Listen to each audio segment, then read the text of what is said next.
Keogan. Keogan, and I want to commend you, Keogan, in relation to your the event last Thursday here in the Dáil. I thought you spoke very well. And Lisa, I want to congratulate you, pre-congratulate you for Saturday. There's still time to run, but I hope you enjoy your day. Keogan, Leader, I'm calling for a debate with the Minister for Justice on the steps that Ireland is taking to combat the human trafficking taking place on our shores.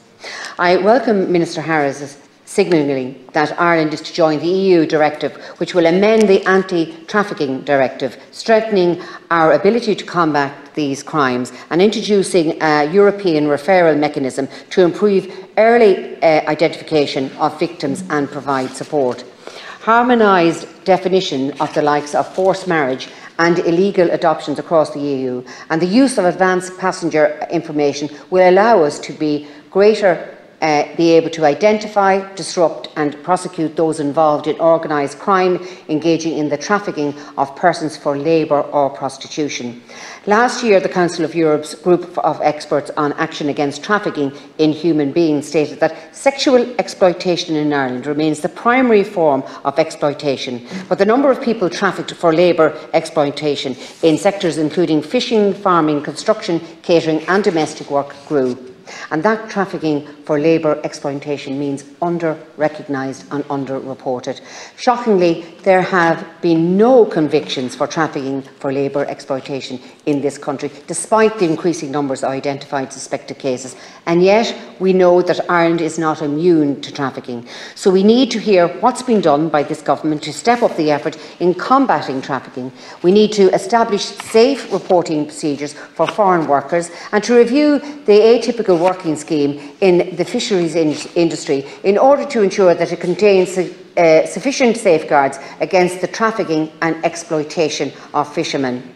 We need to examine what can be done to raise awareness of the warning signs of trafficking so that the people can monitor their own communities with specialised training for individuals who work closely with at-risk individuals in how to spot indicators of human trafficking amongst children.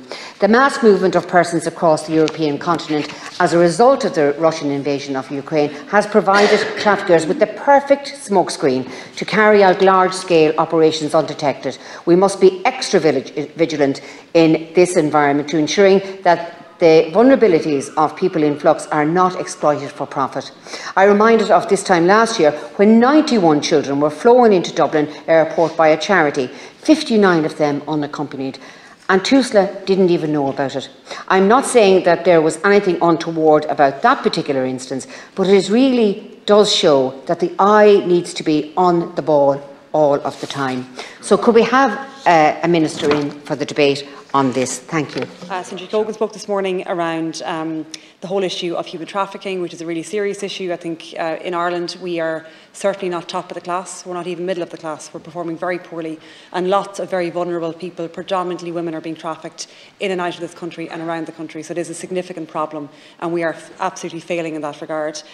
Take on board your comments around the new EU directive that hopefully will strengthen our response as a member state to that issue, and I will put in a request to the Minister for Justice to have that debate here in the House and to get an update from the acting Minister, Minister Harris, on where we are at as a country in our response to that really terrible issue. And I would agree with you that the war in Ukraine has presented an opportunity for those who wish to exploit it, because there is easier access to getting in and out of countries because of the goodwill of many nations in responding to that war situation.